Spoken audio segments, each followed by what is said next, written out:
नमस्ते दोस्तों, welcome to my YouTube channel Ansh study door में आपका बहुत बहुत स्वागत है।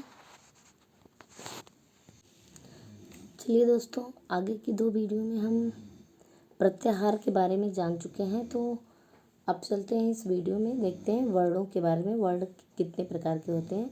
तो वर्ण दो प्रकार के होते हैं, पहला स्वर और दूसरा व्यंजन। तो स्वर अच, स्वर को हम अच भी कहते हैं क्योंकि ये अच प्रत्याहार के अंतर्गत सारे स्वर आते हैं, इसे हम इसलिए अच कहते हैं। जो वर्ण किसी अन्य वर्ण की सहायता के बिना ही बोले जाते हैं उन्हें स्वर कहते हैं। स्वर के तीन भेद होते हैं, ह्रस्व स्वर, दीर्घ स्वर और प्लुत स्वर। तो चलिए देखते हैं बारी बारी से ह्रस्व इन तीनों के बारे में।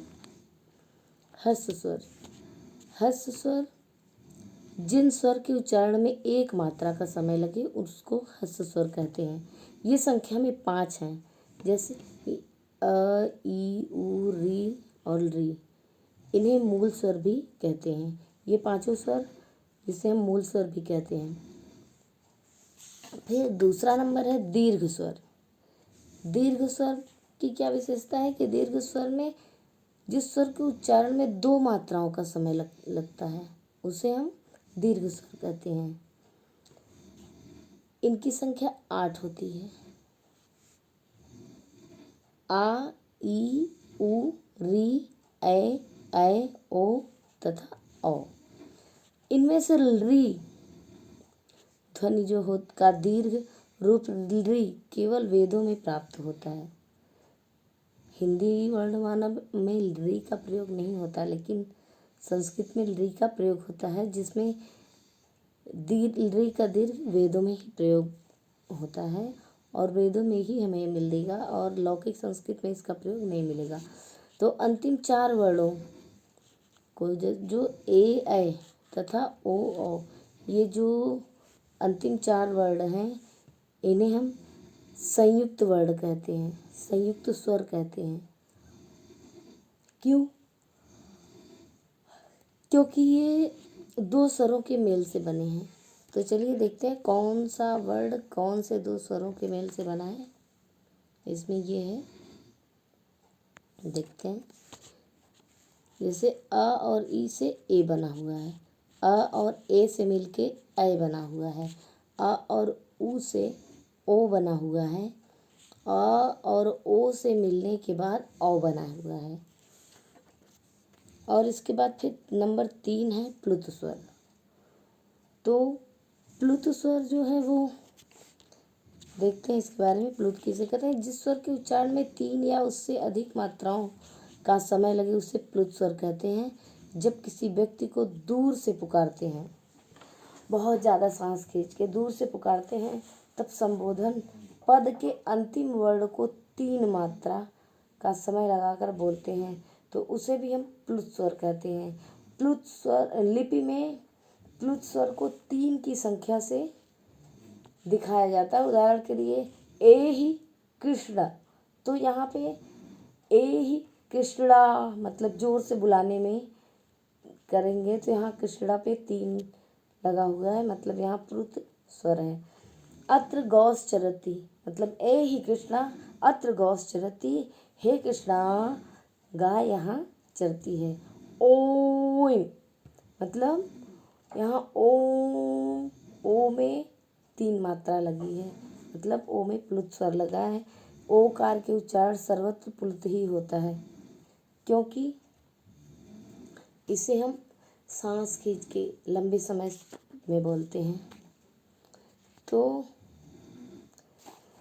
ये जो तीनों स्वर हैं, ह्रस्व, दीर्घ और प्लुत, ह्रस्व, दीर्घ, प्लुत, ये तीनों स्वर अनुनासिक और निरनुनासिक भेदों से द्विविध हैं, मतलब 2 प्रकार के होते हैं।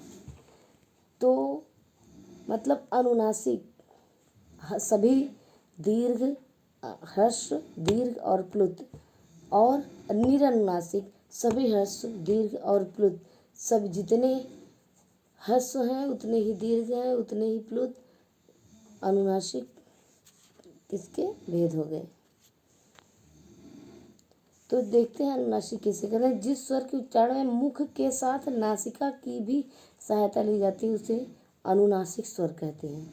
मतलब मुख और नाक दोनों से मिला के बोले तो वह अनुनासिक होता है। जैसे अ, ए इत्यादि समस्त स्वर वर्ण। निरनुनासिक जो स्वर केवल मुख से उच्चारित होता है उसे निरनुनासिक, मतलब नाक का प्रयोग नहीं होता, केवल मुख का प्रयोग होता है, वहाँ पे निरनुनासिक होता है। अब दूसरे नंबर पे क्या है, वर्णों के दो भेद होते हैं। पहला तो हम लोगों ने पढ़ लिया स्वर के भेद। स्वर के तीन भेद हो गए, तीन में हर्ष दीर्घ और प्लुत हो गए। और ये हर्ष दीर्घ प्लुत तीनों के दो दो भेद और होते हैं जो अनुनासिक और निरनुनासिक नाम से हम जानते हैं। तो चलिए व्यंजन देखते हैं। दूसरा वर्ण का दूसरा प्रकार, वर्ण का दूसरा प्रकार जो व्यंजन होता है यह हल कहलाता है। क्यों कहलाता है? क्योंकि हल प्रत्याहार के अंतर्गत सारे व्यंजनों का वर्णन होता है। मतलब हल प्रत्याहार में सारे व्यंजन होते हैं, तो इसलिए व्यंजन को हम हल भी कहते हैं। संस्कृत में जिन वर्णों का उच्चारण स्वर वर्णों की सहायता के बिना नहीं किया जा सकता उन्हें व्यंजन या हल कहते हैं। स्वर रहित व्यंजन को लिखने के लिए वर्ण के नीचे हल अर्थात हलंत का चिन्ह लगाते हैं। संपूर्ण व्यंजन निम्न तालिका में दर्शाए गए। तो चलिए देखते हैं इस तालिका में संपूर्ण व्यंजन को। जैसे कु चू टू तू पू, ये क्या है? कु क वर्ग को दर्शाता है जो क ख ग घ अंगा है। चू जो है वे च च वर्ग को दर्शाता है जिसके अंतर्गत च छ ज झ यहाँ आते हैं। टू ट ठ ड ढ अड़ा ट वर्ग को दर्शाता है। तू त वर्ग को दर्शाता है जिसमें त थ द ध न आते हैं। और पू में प वर्ग आता है, प वर्ग में प फ ब भ म आते हैं। व्याकरण संप्रदाय में इन पांच वर्गों को कु चू टू तू पू नाम से जाना जाता है। फिर इसके बाद है व्यंजन का दूसरा जो प्रकार वह क्या है? अंतस्थ।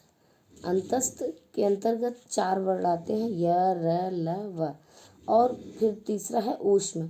ऊष्म के अंतर्गत आते हैं श स ह, मतलब तीनों श और ह आ जाते हैं। ये जो हम लोगों ने कु चू टू तू पू पांच वर्गों में व्यंजनों को जाना है, इन व्यंजनों को हम और भी नाम से पुकारते हैं। तो चलिए देखते हैं कौन कौन से नाम से पुकारते हैं। पहला व्यंजन भी तीन प्रकार के होते हैं स्वर की तरह। तो पहला स्पर्श। स्पर्श व्यंजन क से म तक होता है। मतलब ये